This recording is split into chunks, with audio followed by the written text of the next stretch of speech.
여러분, 지금 바로 여러분의 주머니나 지갑을 한번 열어보시겠습니까? 그 안에 과연 얼마의 현금이 들어있으신가요? 친구들과 오랜만에 모여 노릇노릇한 삼겹살에 소주 한 잔 시원하게 걸치거나 혹은 돌아오는 주말에 사랑하는 가족들과 함께 패밀리 레스토랑에서 기분 좋게 외식 한번 즐길 수 있는 정도의 돈? 네, 대략 14만 원 정도면 아마 충분하고도 남을 금액일 겁니다. 그런데 말입니다. 여기서 정말 믿기 힘든 이야기를 하나 해보려고 합니다. 만약 이 고작 14만 원이라는 돈으로 축구장 수십 개를 합쳐놓은 듯한 광활한 부지, 그 안에 줄지어 서 있는 최첨단 로봇 수천 대, 그리고 1년에 무려 자동차 20만 대를 척척 찍어내는 그 거대한 공장을 통째로 살 수 있다고 한다면 여러분은 과연 이 말을 믿으시겠습니까? 이건 결코 지어낸 소설이 아닙니다. 지금으로부터 불과 2년 전인 2024년 대한민국을 대표하는 기업 현대자동차가 정말 피눈물을 흘리는 심정으로 러시아 상트페테르부르크 공장을 통째로 넘겨준 실제 가격입니다. 단돈 14만 5천 원. 러시아는 전쟁이라는 광기를 핑계 삼아 인류 자본주의 역사상 가장 뻔뻔하고도 거대한 합법적 도둑질을 서슴없이 저질렀습니다. 당시 그들의 태도는 그야말로 안하무인이었습니다. 한국 놈들 따위는 당장 나가도 상관없다. 공장 건물도 그대로 있고 기계들도 멀쩡하니 이제부터는 우리만의 기술로 차를 만들면 그만이다 라며 전 세계를 향해 아주 호기롭게 큰 소리를 뻥뻥 쳤었죠. 그리고 드디어 약속된 운명의 시간인 2026년 1월이 찾아왔습니다. 현대차가 마지막 안전장치로 걸어두었던 2년 내 재매입권, 즉 바이백 옵션이 그 효력을 완전히 잃게 되는 바로 지금입니다. 과연 그들이 단돈 14만 원에 뺏어간 그 거대했던 공장은 현재 어떤 모습이 되어 있을까요? 그들이 장담했던 대로 러시아의 새로운 국민차가 공장에서 콸콸 쏟아져 나오고 있을까요? 오늘 영상은 단순히 망해버린 공장 하나를 비웃으려는 것이 아닙니다. 이것은 신뢰라는 가치를 헌신짝처럼 저버린 한 국가가 어떻게 스스로 자신의 무덤을 깊게 팠는지, 그리고 그 탐욕스러운 선택의 대가로 현재 얼마나 끔찍한 비용을 치르고 있는지를 보여주는 역사상 가장 잔혹하고도 통쾌한 참교육의 생생한 현장 보고서입니다. 지금부터 그 충격적인 실체를 여러분 앞에 낱낱이 파헤쳐드립니다. 이 비극적인 결말을 제대로 이해하기 위해서는 먼저 그들의 가장 화려했던 전성기를 되짚어 봐야 합니다. 2010년대로 시간을 한번 돌려보겠습니다. 당시 러시아 시장에서 현대차와 기아차의 위상은 지금 우리가 막연하게 상상하는 그 이상을 훨씬 뛰어넘었습니다. 모스크바 크렘린궁 주변의 도심부터 영하 40도까지 떨어지는 극한의 땅 야쿠츠크까지 러시아 도로 위를 달리는 차량 4대 중 한 대는 무조건 한국차였다고 해도 과언이 아니었습니다. 도요타도 벤츠도 폭스바겐도 아니었습니다. 당시 러시아인들에게 진정한 의미의 국민차는 다름 아닌 현대차였습니다. 도대체 왜 그랬을까요? 러시아의 겨울은 정말 상상을 초월할 정도로 잔혹합니다. 아침에 차문을 열려고 하면 손잡이가 그대로 얼어붙어서 뚝 하고 부러지기 일쑤였고, 그렇게 좋다는 독일의 명차들도 정작 시동이 걸리지 않아 레커차에 실려가던 곳이 바로 러시아였습니다. 하지만 현대차는 완전히 달랐습니다. 현대차는 철저하게 러시아의 환경과 문화를 연구했습니다. 러시아 형님들, 이제 절대 춥지 않게 해드릴게요 라며 속삭이듯 와이퍼가 앞유리에 쩍쩍 얼어붙지 않도록 앞유리 밑바닥에 열선을 쫙 깔았습니다. 뒷좌석에 앉은 아이들까지 엉덩이가 따뜻하도록 전 좌석에 열선 시트를 기본 사양으로 팍팍 넣었습니다. 그뿐만이 아닙니다. 눈이 무릎까지 쌓인 울퉁불퉁한 도로를 거침없이 달릴 수 있도록 차체의 바닥 높이를 일반 승용차보다 훨씬 높은 SUV 수준으로 설계했고, 워셔액 탱크도 남들은 1리터짜리를 넣을 때 러시아인들의 습성을 고려해 4리터 대용량을 통 크게 박아 넣었습니다. 영하 30도의 강추위 속에서도 엔진 시동이 단번에 걸리는 특수 배터리 시스템은 기본 중의 기본이었습니다. 러시아 사람들은 완전히 감동할 수밖에 없었습니다. 비싸기만 한 독일 차는 우리를 무시하는 것 같고, 일본 차는 추위 앞에 약해 빠졌는데, 한국 차는 진짜 탱크처럼 튼튼하고 따뜻하다며 입소문이 퍼진 겁니다. 이러한 압도적인 지지 덕분에 현대차의 전략 모델 솔라리스는 러시아 판매 1위 자리를 독주했고 무려 5년 연속으로 올해의 차 타이틀을 휩쓸었습니다. 상트페테르부르크 공장은 연간 23만 대를 생산하며 가동률 100%를 초과하는 경이로운 기염을 토해냈습니다. 당시 푸틴 대통령조차 현대차야말로 러시아 경제 근대화의 진정한 상징이라며 훈장까지 직접 수여했을 정도였습니다. 이때까지만 해도 세상 그 누구도 몰랐을 겁니다. 이 눈부신 성공이 훗날 저 공장만 뺐으면 우리도 똑같이 만들 수 있겠지 라는 러시아 정부의 오만하고도 멍청한 착각을 불러일으킬 줄은 말이죠.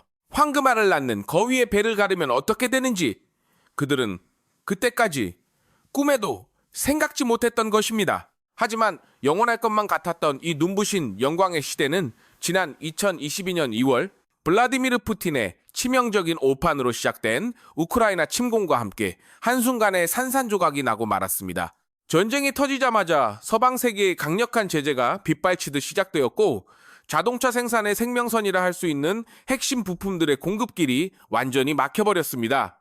24시간 내내 쉴 새 없이 우렁찬 엔진 소리를 내뿜며 돌아가던 공장은 하루아침에 거대한 정적만이 흐르는 고철 덩어리로 변해버렸습니다.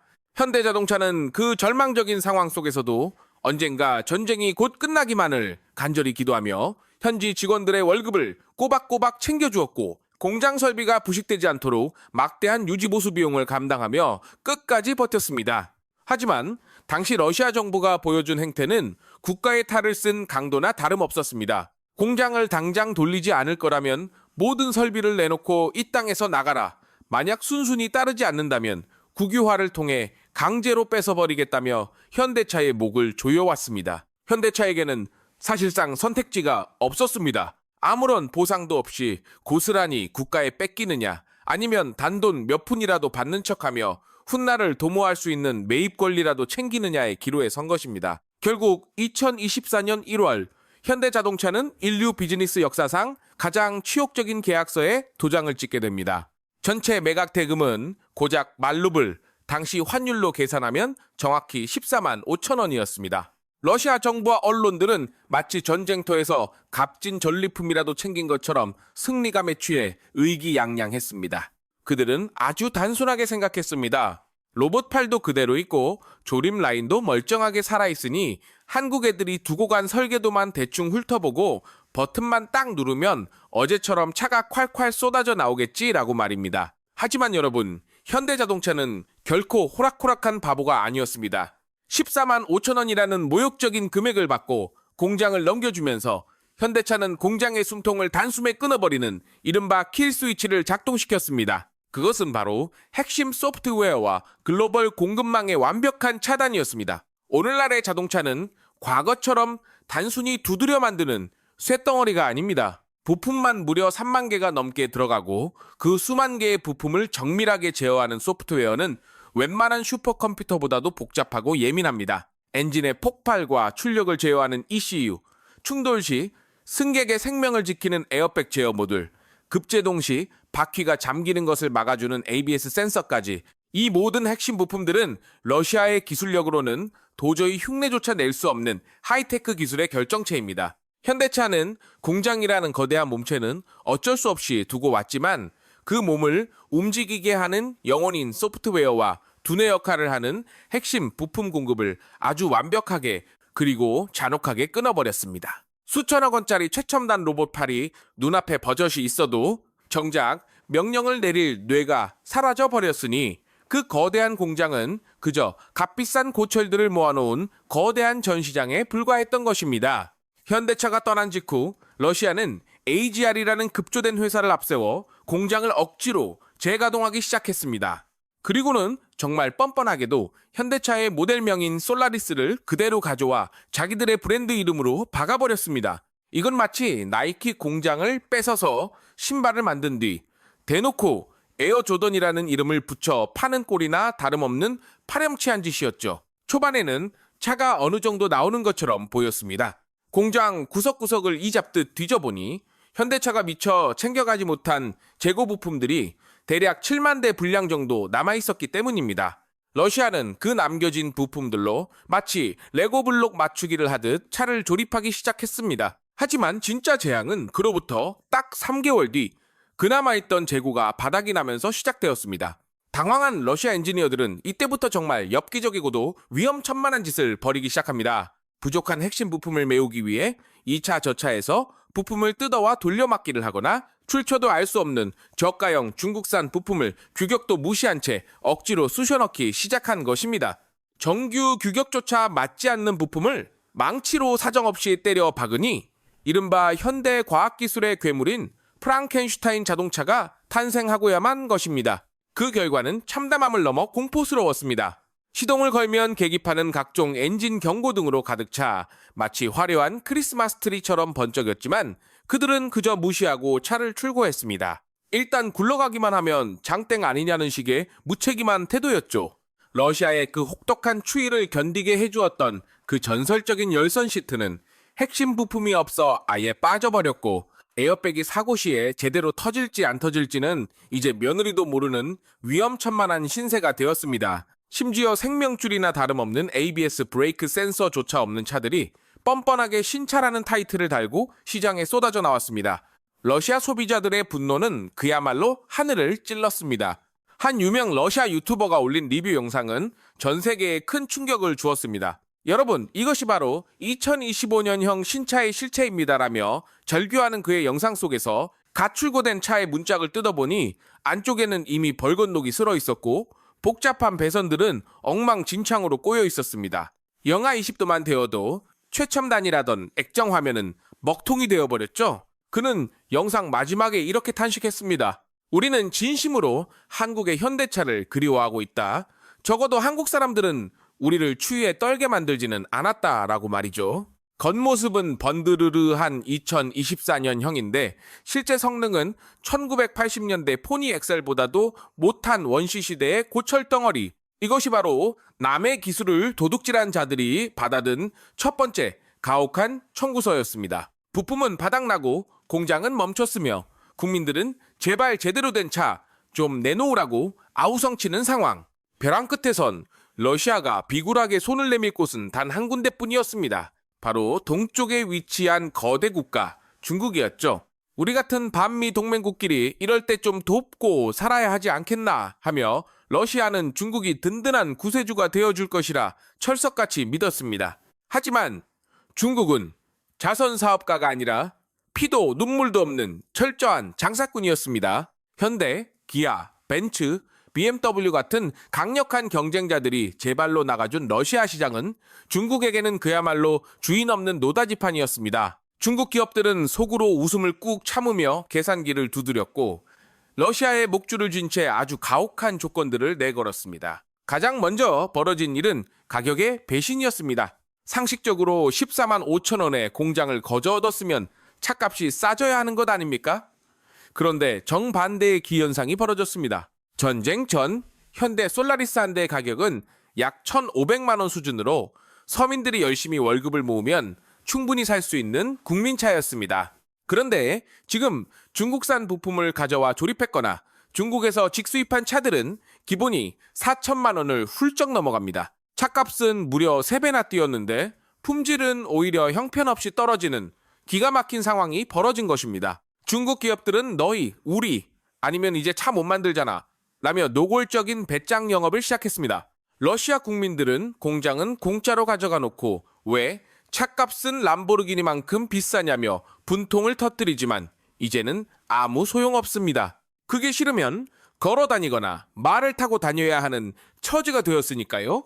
더욱 비참한 것은 기술적 종속입니다. 러시아가 야심차게 부활시켰다는 소련 시절의 영광스러운 브랜드 모스크비치. 그 속을 들여다보니 중국 JAC 자동차 모델의 스티커만 갈아 끼운 전형적인 택가리 제품이었습니다. 겉만 러시아 차일 뿐 속은 100% 중국산인 셈이죠. 푸틴 정부는 서방의 기술 속국에서 벗어나겠다며 현대차를 쫓아냈지만 결과적으로는 한국의 선진 기술을 스스로 발로 차버리고 그 자리에 훨씬 더 악독한 중국의 기술, 식민지 깃발을 꽂아버린 꼴이 됐습니다.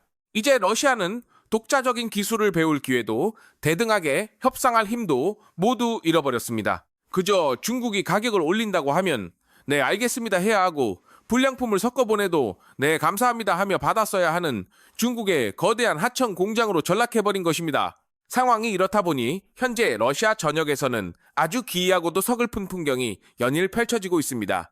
러시아로 향하는 모든 공식적인 수출길은 서방의 제재로 꽉 막혀버렸지만 대한민국의 부산 감천항은 밤낮을 가리지 않고 환한 불빛 아래 분주하게 돌아가고 있습니다.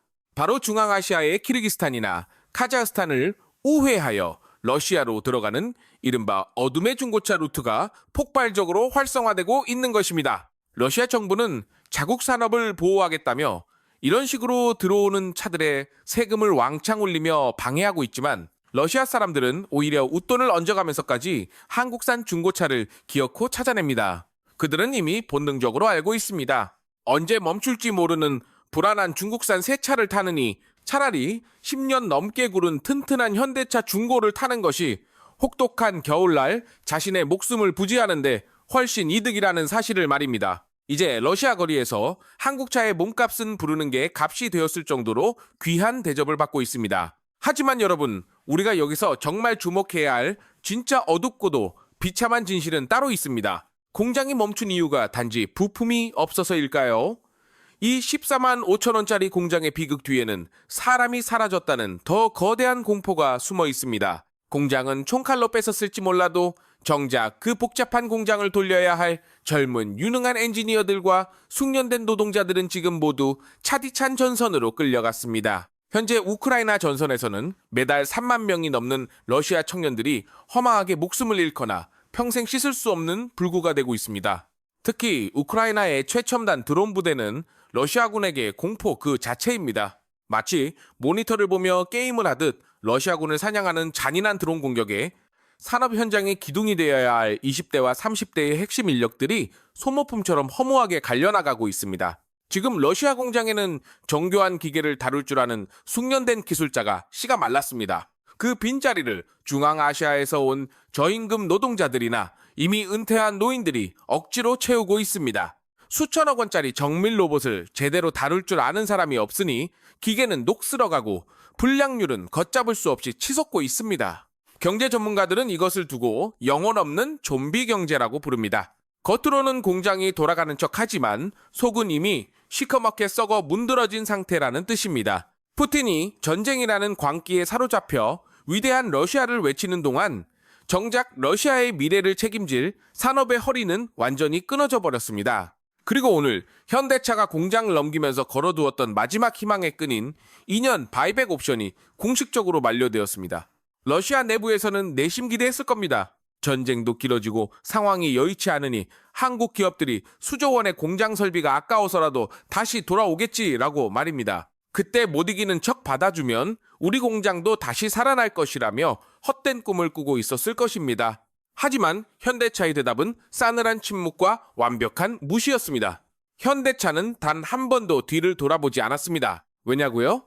이미 현대차는 러시아라는 늪에서 벗어나 인도와 북미, 유럽 시장에서 역대 최고 실적을 갈아치우며 전성기를 누리고 있기 때문입니다. 이미 더 넓고 더 신뢰할 수 있는 시장에서 돈을 쓸어 담고 있는데 굳이 뒤통수를 친 배신자의 땅, 약속을 헌신짝처럼 버리는 리스크, 투성이의 땅으로 다시 들어갈 이유가 전혀 없는 것입니다. 오히려 현대차는 러시아 내 상표권만 꼼꼼히 갱신하며 자신들의 브랜드가 중국산 짝퉁차에 도용되는 것만 철저히 막고 있습니다. 이것은 너희 나라엔 다시는 안 가지만 내 이름까지 더럽히지는 말하는 강력한 경고나 다름없습니다. 러시아가 단돈 14만 5천 원을 주고 산 것은 현대차의 공장이 아니라 전 세계 모든 기업에게 보내는 우리는 절대 투자해서는 안 되는 나라라는 낙인, 즉 신용불량 국가 인증서였던 셈입니다.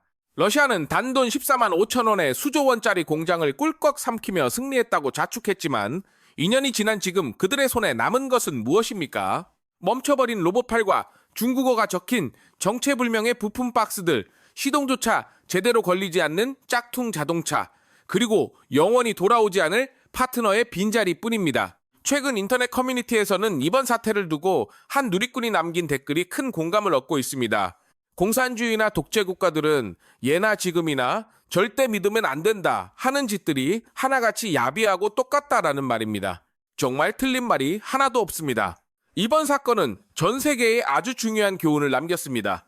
공장 건물은 총칼로 뺏을 수 있고 기계는 훔칠 수 있을지 몰라도 그 공장을 살아 숨쉬게 만드는 소프트웨어와 노하우, 그리고 글로벌 파트너들과의 굳건한 신뢰는 절대로 훔칠 수 없다는 사실을 말이죠. 러시아는 14만 5천 원을 아끼려다 돈으로 환산할 수 없는 국가의 미래를 통째로 팔아버렸습니다. 14만 5천 원짜리 탐욕이 불러온 이 참혹한 결과, 이것이 바로 대한민국의 기술력을 우습게 보고 신의를 저버린 자들이 감당해야 할 2026년의 냉혹한 현실입니다. 오늘 전해드린 이야기는 여기까지입니다. 과연 러시아는 이 깊은 수렁에서 빠져나올 수 있을까요? 아니면 중국의 영원한 하청기지로 남게 될까요?